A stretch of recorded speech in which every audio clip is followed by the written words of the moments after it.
Tienes el Espíritu Santo. Lo recibiste. Hay evidencia de eso. Pero hay algo que nos cierra. Oras y el cielo parece silencio.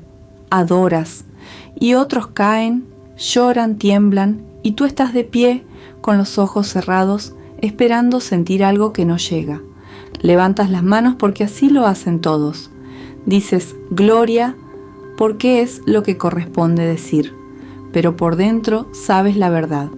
No está pasando nada y eso te aterra, porque si ya recibiste el Espíritu Santo, ¿qué salió mal? Lo que vas a descubrir en los próximos minutos va a incomodarte. Revisé más de 40 pasajes bíblicos y analicé patrones que se repiten en comunidades pentecostales de todo el mundo hispanohablante para entender por qué miles de creyentes genuinos viven exactamente lo que tú estás viviendo ahora mismo. Lo que está en juego es esto. Si no encuentras la respuesta, puedes pasar el resto de tu vida cristiana imitando una unción que nunca fluirá. Años en la iglesia, años orando, años sintiéndote menos que todos los demás. Y aquí viene lo que nadie te dijo desde el púlpito. El Espíritu Santo no está dormido en ti, no se fue, no te abandonó, pero tampoco puede moverse libremente, porque hay algo que lo está bloqueando, y ese bloqueo tiene nombre, y es probable que ya sepas cuál es. Antes de entrar al fondo de esto, necesito que entiendas algo que casi ninguna iglesia enseña con claridad. Recibir el Espíritu Santo y vivir en el Espíritu Santo no son lo mismo. En Hechos capítulo 2, los 120 estaban en el aposento alto. Llevaban 10 días esperando, 10 días en los que no salieron a predicar, no organizaron un congreso, no lanzaron una campaña, solo esperaron. Pero hay un detalle en ese pasaje que casi siempre se omite en la predicación. La Biblia dice que estaban unánimes juntos, una sola mente, un solo corazón, sin agenda propia, sin reservas. No había nadie en ese cuarto con un área de su vida guardada bajo llave. Por lo tanto, cuando el fuego cayó, no encontró resistencia. No había paredes, no había compartimentos sellados. El Espíritu llenó todo el lugar donde estaban. Ahora pregúntate esto. ¿Hay algún lugar en tu vida donde no has dejado entrar a Dios? No tienes que responderme a mí, pero tu espíritu ya sabe la respuesta y eso es lo que vamos a explorar. Porque la respuesta a tu sequedad espiritual no está en orar más fuerte ni en buscar una experiencia nueva. Está en algo que probablemente llevas meses evitando. Pero antes de llegar ahí, necesito mostrarte algo que ocurre en casi todas las iglesias pentecostales y que está fabricando una generación entera de creyentes con forma de piedad pero sin su poder. Funciona así. Existe un fenómeno que los teólogos llaman experiencia sustituta y está destruyendo la vida espiritual de creyentes genuinos sin que nadie lo note. Entras a un culto, la música sube, la atmósfera es poderosa, alguien a tu lado comienza a llorar, otro cae. El pastor dice que el espíritu se está moviendo y tienes razón de creerlo, porque claramente algo está ocurriendo. Tu cuerpo responde al ambiente, sientes algo, quizás escalofríos, quizás emoción, quizás lágrimas.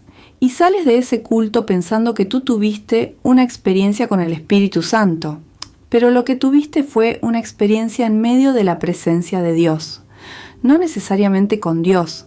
La diferencia parece sutil, pero es la diferencia entre calentarte junto a un fuego ajeno y tener fuego propio. Y el problema con calentarse junto a un fuego ajeno es que cuando el culto termina, cuando la música se apaga, cuando llegas a tu casa un martes por la mañana y la vida es ordinaria y gris, el fuego no está contigo, porque nunca fue tuyo. Por lo tanto, miles de creyentes construyen su vida espiritual sobre experiencias prestadas. Viven de culto en culto buscando el próximo fuego que los caliente. y entre culto y culto, sequedad, silencio y la pregunta que no se atreven a hacer en voz alta. ¿Esto es todo lo que hay? Eso explica el síntoma, pero no explica la causa raíz. Y la causa raíz es mucho más específica y mucho más personal de lo que cualquier predicación genérica sobre buscar más a Dios puede alcanzar. Pablo escribe en Efesios 4:30 algo que la iglesia suele citar a medias: no entristezcáis al Espíritu Santo de Dios, con el cual fuisteis sellados para el día de la redención. Nota lo que dice: sellados. El Espíritu Santo está en ti. Eso no está en discusión. El sello es real. Pero justo antes de esa frase, Pablo hace una lista. Y la lista incluye mentira, ira que no se suelta, robo, palabras que corrompen, amargura, enojo, gritería, maledicencia, malicia. Estas no son conductas de incrédulos. Pablo se las está escribiendo a la iglesia de Éfeso, creyentes llenos del Espíritu Santo. Lo que Pablo está diciendo, con una precisión que incomoda, es esto: puedes tener el Espíritu Santo y aún así entristecerlo. Puedes estar sellado y aún así bloquearlo. El sello garantiza su presencia, no garantiza su fluir.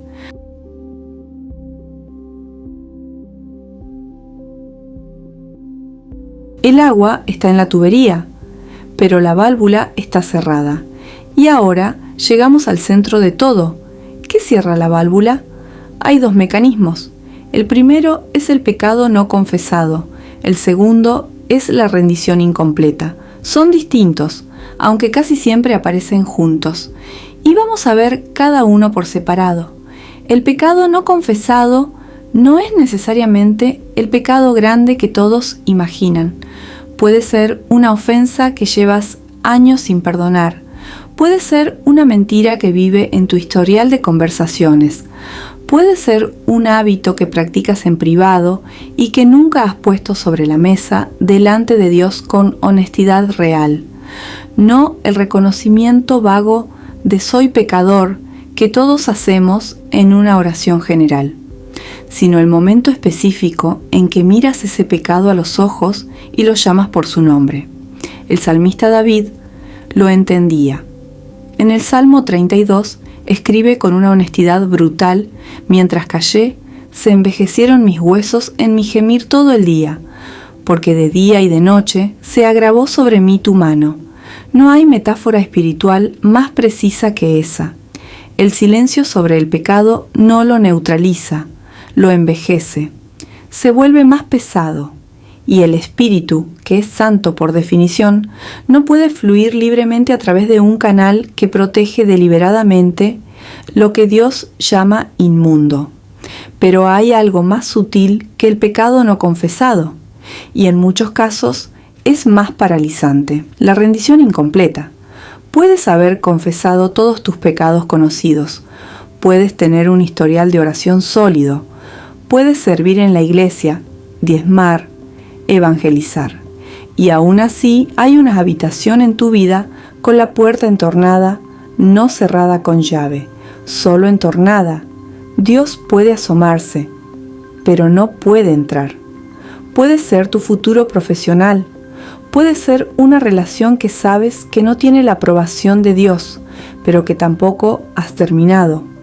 Puede ser tu manera de manejar el dinero, puede ser tu reputación, ese miedo a que la gente sepa que eres creyente en determinados ambientes. Jesús lo dijo con una claridad que no deja escapatoria en Lucas 9:23. Si alguno quiere venir en pos de mí, niéguese a sí mismo, tome su cruz cada día y sígame. Cada día, no una vez en el altar en el momento de la conversión. Cada día.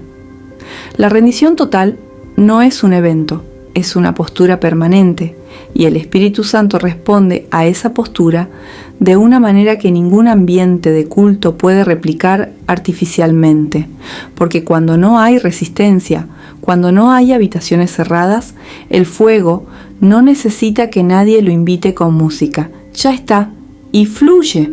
Por lo tanto, la pregunta que tienes que hacerte no es ¿por qué no siento más al Espíritu Santo? La pregunta real es, ¿qué área de mi vida todavía no está en sus manos? Esa pregunta, respondida con honestidad, es el inicio del cambio. Pero aquí viene algo que muy poca gente en círculos pentecostales se atreve a decir. El proceso de rendición total no siempre se siente espectacular al principio. Hay una expectativa cultural en muchas iglesias de que el Espíritu Santo siempre llega con temblor, con llanto, con caída al suelo, y cuando eso no ocurre, el creyente concluye que algo salió mal, que no fue suficiente, que Dios no llegó. Pero el Espíritu Santo también se mueve como una brisa suave. Elías lo experimentó en Primera de Reyes 19, después del viento, después del terremoto, después del fuego, llegó una voz apacible y delicada. Y Elías, que no se había movido con nada de lo anterior, se cubrió el rostro ante esa voz. El ruido no es evidencia de la presencia. El silencio tampoco es evidencia de la ausencia. Por lo tanto, confundir la ausencia de manifestaciones externas con la ausencia del Espíritu es uno de los errores más costosos que puede cometer un creyente pentecostal. El Espíritu puede estar moviéndose en ti en este momento, en la convicción que sientes mientras escuchas esto, en la incomodidad que te generó esa pregunta sobre la habitación cerrada, en el nombre que llegó a tu mente cuando hablé de pecado no confesado. Eso es el Espíritu Santo, no dormido, no ausente, hablando. Entonces, ¿qué haces con todo esto? No hay fórmula, no hay oración mágica de 5 pasos. Lo que hay es un proceso que empieza con honestidad brutal delante de Dios. Santifica un tiempo, no en el culto del domingo, sino a solas, y hazle a Dios la pregunta que David le hizo en el Salmo 139. Examíname, oh Dios, y conoce mi corazón. Pruébame y conoce mis pensamientos, y ve si hay en mí camino de perversidad, y guíame en el camino eterno. No le digas a Dios lo que tú crees que está mal, pídele que Él te lo muestre, porque el problema del pecado no confesado muchas veces no es negación, es ceguera. Vemos perfectamente los pecados de otros, los nuestros se vuelven invisibles con el tiempo. El Espíritu Santo que recibiste es el mismo que llenó el aposento alto. No hay una versión de segunda categoría para creyentes ordinarios. El fuego es el mismo. Lo único que cambia es el canal por el que tiene que pasar. Limpia el canal. Y si este documental te hizo ver algo que llevabas tiempo evitando ver, el siguiente video va más profundo aún, porque hay una dimensión del Espíritu Santo que la mayoría de creyentes nunca llega a experimentar, no por falta de fe, sino por falta de una información específica que nadie les dio. Está ahí, no te lo pierdas.